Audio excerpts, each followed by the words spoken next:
This isn't actually what I was going to preach on at the beginning of the week, but that sometimes happens. I think that Wonder Church International is ready to enter the promised land. We've been hanging on the outskirts for a while. We've been in a time of confinement, and I'll talk about that in just a moment. And I'm saying, because when you're doing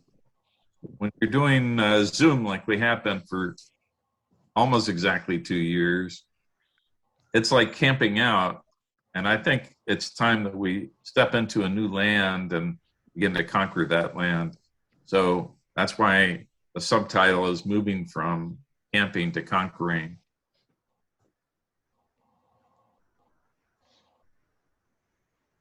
Well, I'm trying, there we go. I had trouble moving it to the next slide.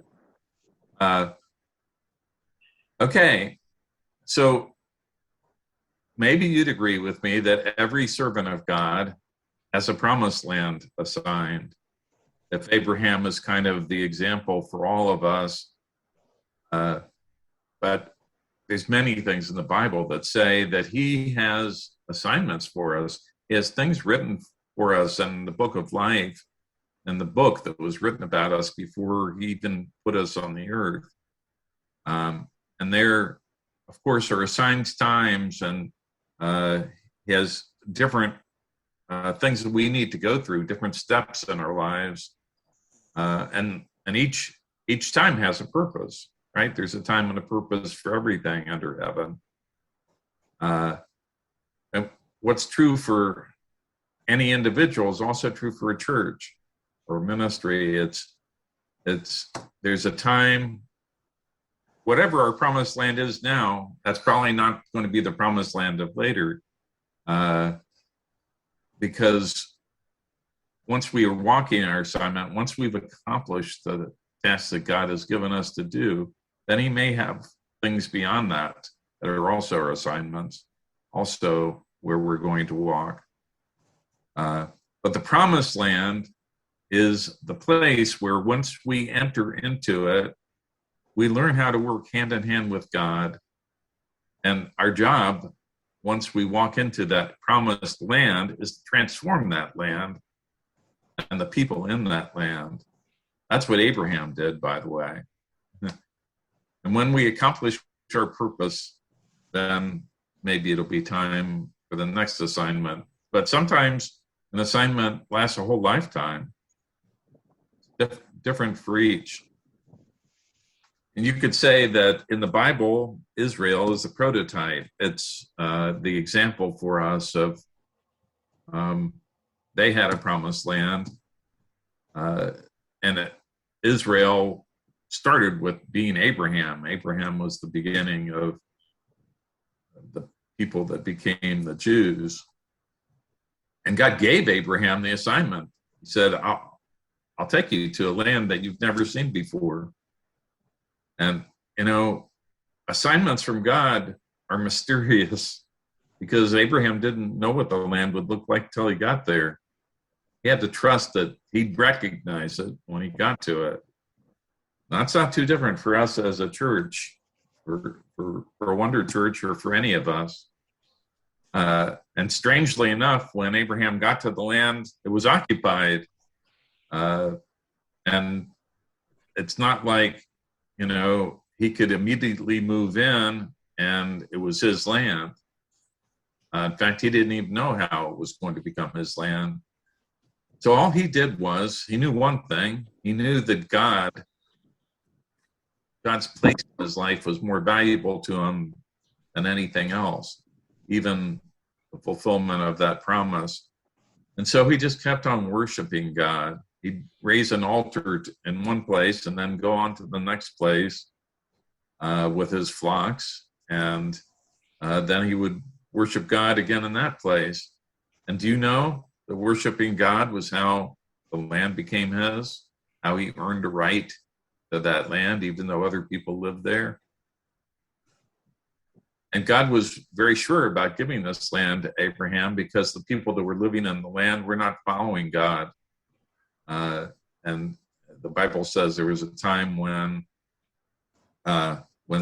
their sins were full, where the land would spit them out of it, although he was going to use the Jews to help that along. So even though this land was assigned to Abraham and his family and the ones that would follow him, he still had a stage that they had to go through where, for that period of time, for 400 years, the Jewish people lived in Egypt. They lived in a place of confinement. And until there was a point when they were ready to appreciate going to a place of freedom. And that was not an easy process for them to go from being slaves, being confined, being in only a set place, to being in a place of freedom, a place where God was going to train them in a place he called the Promised Land. They didn't even remember what Abraham had seen. They weren't there. They were now used to other things. And that could be true for us sometimes. We've now been 2 years in a time of confinement. Maybe you would call it our Egypt. And the whole world's been there. But in particular, we have been. There are other churches that had property before COVID came, and so they still had property during the time of COVID, and they went back to meeting in their property, and we don't have that kind of property, so we're looking, and Abraham didn't either. So we're looking for the place that God wants to fulfill promises to us. That's where we are. And even when the Jews followed, well, it wasn't Abraham at this point, Moses. Moses was sent by God to free them. Even when they were freed, even when they had miracles happen, even when they crossed the Red Sea, it still took them 40 years of wandering, although 38 of those years were wandering in one place called Kadesh Barnea. And it wasn't until there was a generation that was ready to enter and occupy and conquer the land that they actually went into their promised land. So here's a picture of it. I just think it's helpful for us to look at Israel enough to see where we're poised right now, Wonder Church. And if you look at this picture, the small map just shows that triangle is the Sinai Peninsula, and to the left of it is the Nile River. And there's a particular point where they crossed over the tongue of water that's on the left side, which is one part of the Red Sea. And they wander. Mount Sinai, most people think, is near the bottom of the red path shown there. And then about 2/3 the way up, still looking at the triangle of the Sinai, you'll find Kadesh Barnea, which also was in the map on the right at the bottom left. So Kadesh Barnea is the place that's right on the fringe of Israel. It's where they stayed, looking into the land of promise, but not yet entering it, because they weren't ready in their minds and hearts. Now, all of a sudden, here I am switching to a picture. Why? Because Darlene and I went to Kadesh Barnea in 2010. It was a trip that we led. In fact, there's two people that are in this Zoom call right now that were there with us. Kathy and Alice were part of this group. So they probably immediately recognized this guy. And what happened was, on this journey in Israel, we were not just retracing the steps of people like Abraham. God wanted us to go to the boundaries of Israel with other nations and prophesy over them. This was for the safety of Israel, to protect them. And we did. And so this was one of the boundaries, the boundary with Egypt. And on that trip, we went for hours across the desert to get to Kadesh Barnea. In fact, most people in Israel don't even know that there is a place called Kadesh Barnea today. It's a tiny little place. It's a moshav, which is like a kibbutz. It's a group communal land where everybody owns the same size plot of land, and they make the rules together. And as we came into that land, our guides had never been there before, and it wasn't public. There was no bathroom, there was no store, there wasn't any place to go. So after hours in the desert, we had to go to the bathroom. And so our guides got out of the bus and knocked on a door. Turned out they knocked on the door of the only house that was that had Christians living in it, in the whole moshav. And those Christians welcomed us into their home and into their worship tent, which you'll see in just a second. This is a picture into Egypt. This man, Avishai, he wanted to live here because he felt like he had a calling to be a watchman over the border of Egypt with Israel, which is quite an interesting call. This is inside the worship tent. That's me, a little heavy, but not as heavy as I am now. And that's Alice, actually, sitting next to Avishai's wife, Yolanda. And why am I showing you these people? Because in a way, they were in their promised land, and we were on a journey of discovery to see the promised land. And it was enlightening to us. Amazing that God would actually lead us right to people's house that had a job watching over the promised land for the people of God. And just one more thing I'll show you from that stop on our journey. This is huts, kind of almost like a motel that they built, that they expected for people to come on retreats to, but it wasn't being used so much for that. And there was a period of time, you may remember, when Sudan was having a civil war and there were all these refugees. Well, they ended up using this for, I don't know how long, month after month, to house Sudanese refugees. Just thought we'd make it real that when you're on the way to the promised land, there's real places that God's going to take you. And the Jews were in a real place. We read about these place names in the Bible, and we don't even know if they really exist. Well, they do. And this is one of them. So that was just a little, I don't know, I felt like it was useful to show you that, even though it's a little bit off topic. So I want you to know, Wonder Church International, to me, is an assignment from God. When we were with our friends, we have an extraordinary number of our friends from New Jersey that are on the Zoom call today. And they didn't know we were going to be talking about this. But even so, I'm addressing Wonder Church International.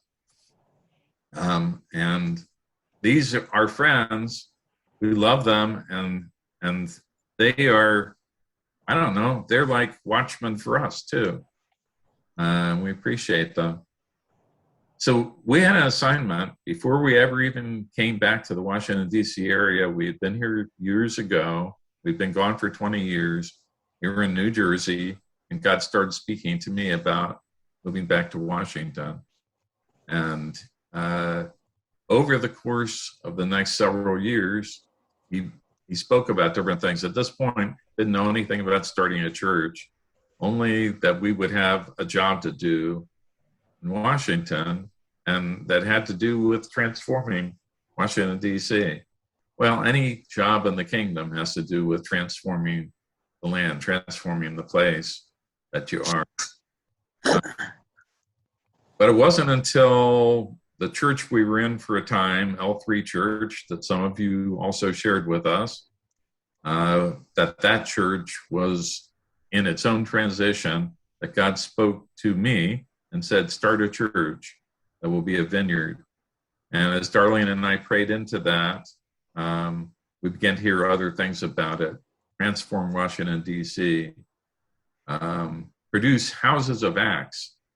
Chris Valentin at Bethel had a vision that led to a powerful sermon where he talked about every house that we live in, every house of ours should be a house of Acts, where the things that happen in the book of Acts would happen there. And that's what I felt like God was saying. He said, this church that you create will be a place of different houses of Acts. And he also, I think this was when we were still in Washington, he said, start a house of prayer for all nations. Didn't quite understand how all these things would fit together. And later when we got here, there were times when we went down to the Potomac area that we felt like that's where we would be starting. And sure enough, as we talked to various people that we knew and asked them if they would consider being part of our church, ones that the Lord showed us, that is where we ended up starting. And as you know, we started at the Mars House in Potomac in April of 2019. We'll be hitting our 3-year anniversary in a month. And we weren't there that long in the house because it doesn't take much growth to overwhelm a house. I'm sure there are people in some places that can tolerate a lot more people in a single room or in a house than Americans can, but it doesn't make any difference. God has his plan. And in this case, we went to the elementary school. But as you know, in March 2020, COVID hit. And for 2 years now, we've been on Zoom. So I believe it's time for Wonder Church International to enter its promised land. And I actually can remember going through a similar period with our church in New Jersey, Shore Vineyard then, before we moved from a place where it had been for quite some time that was kind of a place of confinement to a promised land of sorts that was on the wrong side of the tracks, and where we learned many things as a church, carrying out the assignment that God gave us in that land. Well, okay, here we are now as Wonder Church. And Israel didn't know what to do. Joshua is now the leader. That whole generation before was gone, including Moses. Joshua was the leader, and he didn't know how to possess the promised land. They were used to being in survival mode, and they knew that they were going to have to conquer land. How do you move from survival mode to conquest mode? Understand, as we go into a new land, we're not conquering people. We're not kicking people out. But we may be kicking other things out. We may be kicking out spirits. We may be coming in order to change a place, but we're coming to bring something to that place.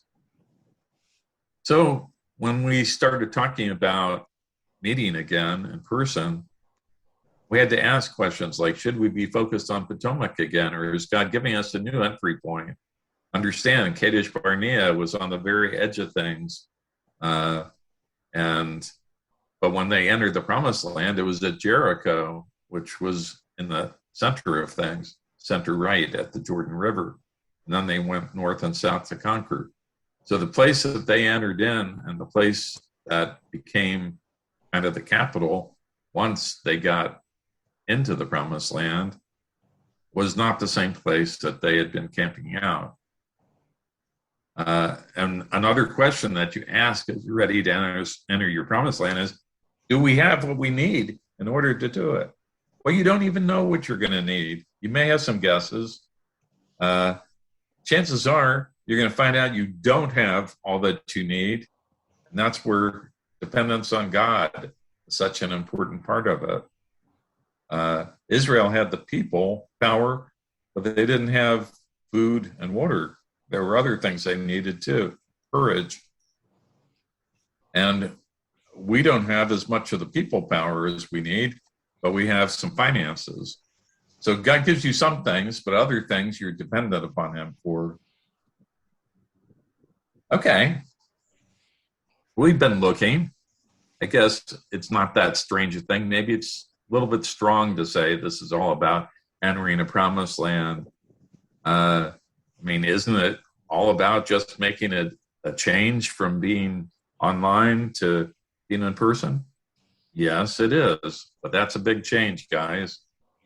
I was thinking, even as I got up to walk around for a minute during worship, we're not even used to standing up, and we're not used to singing together. We're not used to being the family of God together. Now, we do have some times of intimacy, and there's been some ways that I've liked the intimacy we've had on Zoom, but there's things I really miss. I can't wait to being in person again. So you're hearing me kind of going back and forth. Please allow me the license to do that. As we started looking at where we could be,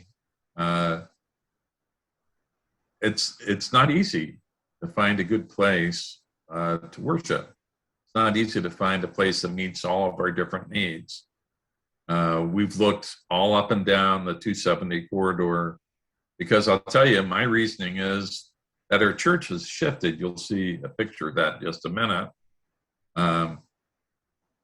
So we've looked from Potomac to maybe not quite Clarksburg, and usually not Germantown, because we thought there was another Vineyard Church meeting in Germantown. They're not anymore. They're now themselves and at Covenant Life.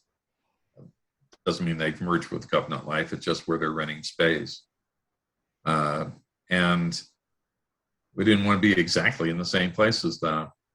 But we've looked at everything from schools to conference to recreation centers to movie theaters to restaurants to gyms. There's all kinds of places. And as you would expect, there's various reasons why some of them were not possible. One of the best places we could be would be a church, but the problem with churches are they're being used by churches. Congregations want to use their own building on Sunday mornings, except maybe for Seventh-day Adventist or a Jewish congregation. And so if we use the church, which has a lot of good for it, since we're a church too, we would have to meet in that church on other than a Sunday morning. And just recently, we found out that the city of Gaithersburg has some good options, because a lot of the kind of recreation centers that are throughout Montgomery County, they aren't open until noon on Sundays. So that would mean you could rent a room there, but it wouldn't be at the ideal time for services. After all of that, I believe that the two best options, and it doesn't mean there aren't other options out there, would be where we've been doing our Friday night services twice a month since July of last year at the Rockville Church of God of Prophecy. It's a really good place that is kind of wired for the same kind of service that we do. It seats 100 people, which is good, because I think our goal is to find a place we hope to grow, and maybe even grow fast. We don't know if we will. That's what we hope for. And we're maybe 30 now, and we want to grow to at least twice that in the location. Otherwise, you're not there long enough.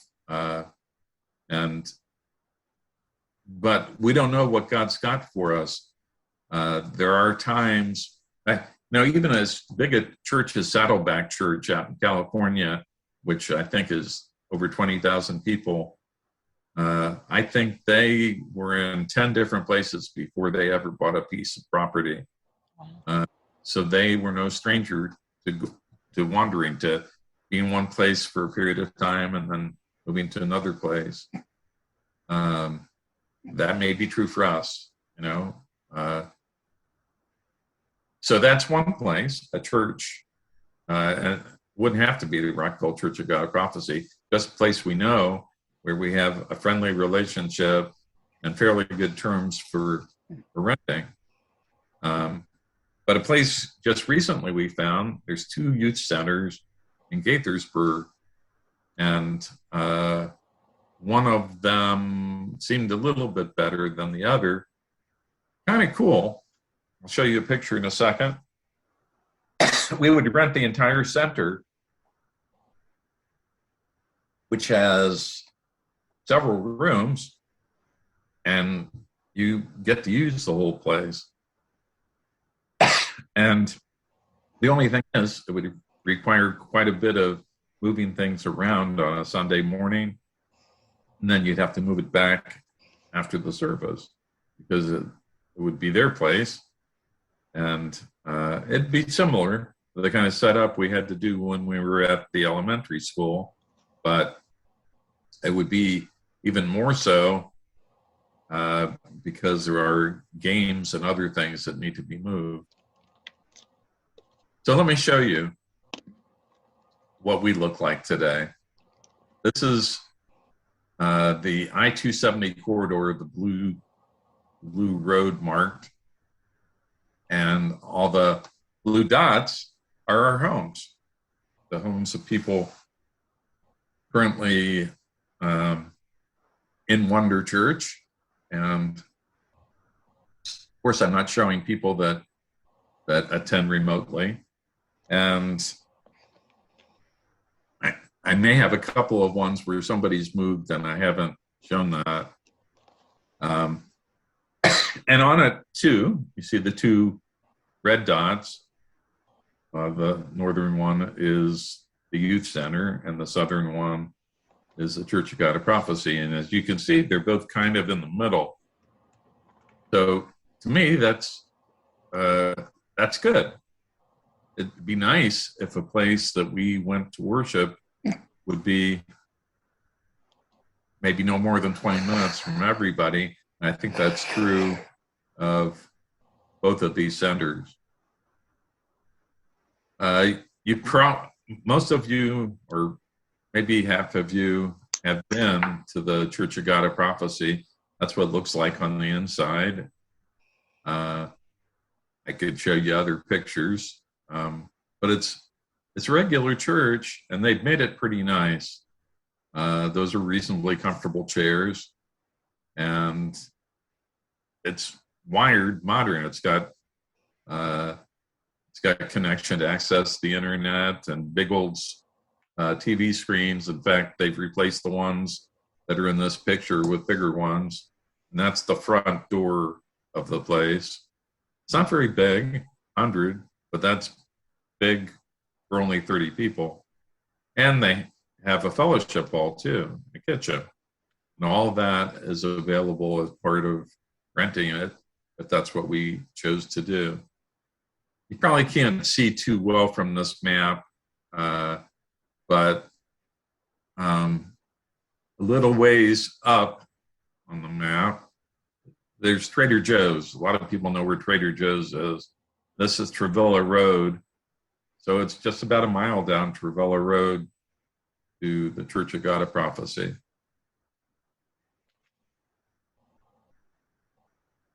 This is the youth center. There's a big old room with pool tables and some other kinds of things and all kinds of different seating. There's a big screen pulled down, and it's a nice looking place. Even though you can't tell it from the map, that's actually even closer to 270 than the church is. So I'm imagining that if we were in the youth center, we would probably set up worship team up in this area. And there's enough room for, when fully used, maybe 60 people, 70 people. So it definitely wouldn't be a forever kind of place.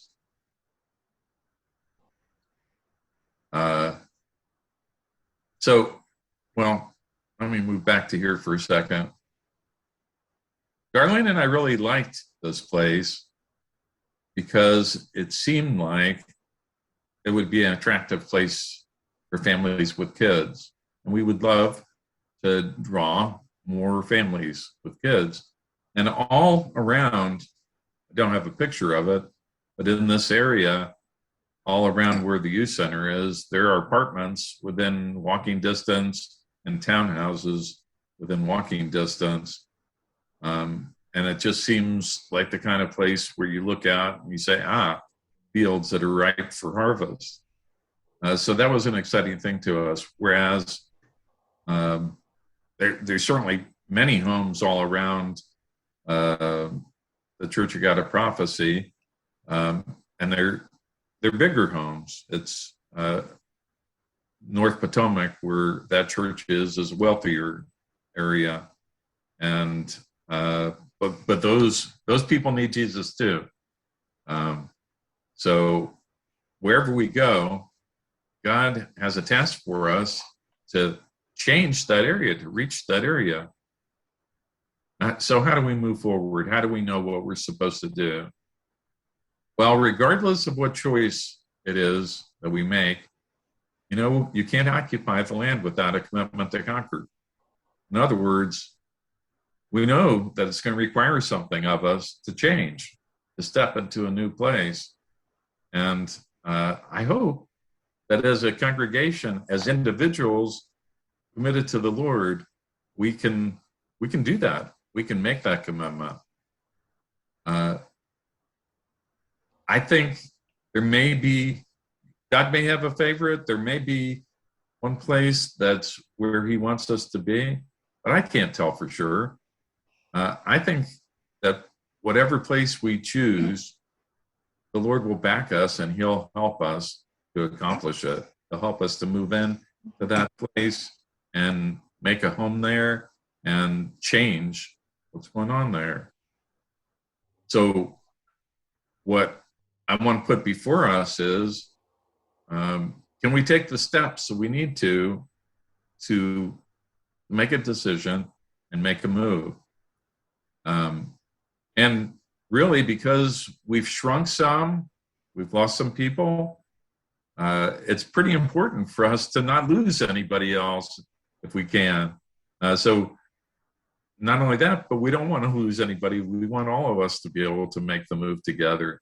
So it is important for us to be in a place that meets our needs, even though we're not just aiming for ourselves, we're aiming for people that we haven't even met yet, that God is going to be bringing our way. So if we chose the church location, since we can't meet on Sunday mornings, when would we want to meet?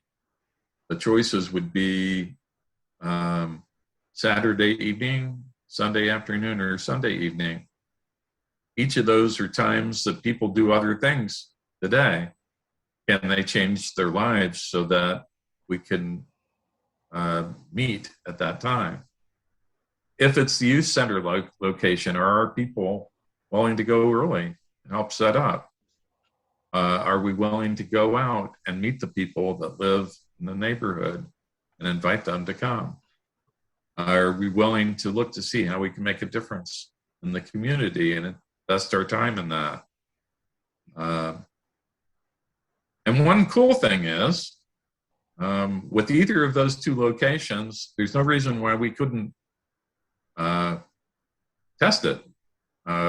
We could rent the church for a Sunday afternoon and see what we think of that. We can rent the youth center location and do the setup. And of course, setup is something that gets easier as you do it longer, and see what that's like.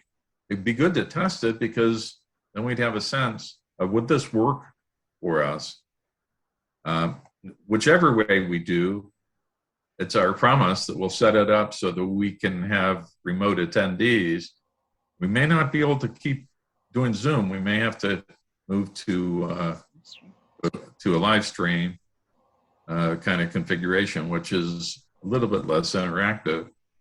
But we still want to make it so that people can attend, whether they're confined because of sickness or because they live in another state. We're committed to doing that. And once we move into a place, we have some work cut out for us. We're going to have to build up our teams for Sundays, as I've already said. And it's not just a matter of setting up for a Sunday morning. It's also, you remember the things we used to do when we were at the school. You have people that you want to have there for greeting, for hospitality. We will need to build up a worship team. Right now, our worship team is Jonathan and Sharon. We need more than that. We're going to need some new teams to do other things, some administration and some of the infrastructure work in our church. We're going to need a team that helps lead us in evangelism and growth. And the thing we're going to need most is small groups. We're going to need a place for people to become assimilated into our church. And small groups is the best way to do that. We'll talk more about that on another week, but I thought it was important. We're talking about entering the promised land. We might as well picture what that's like to be in the promised land.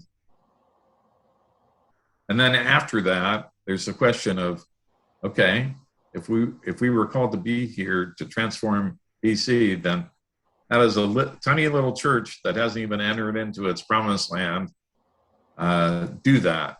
Well,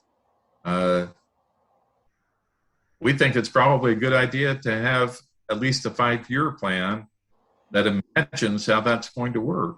And as we pray into that, of course, it'll change over time. God will reveal more of it as we get closer to those things. But I imagine a bunch of little wonder churches in different places in the DC area. And that could be exciting. We can talk more about that, but not now.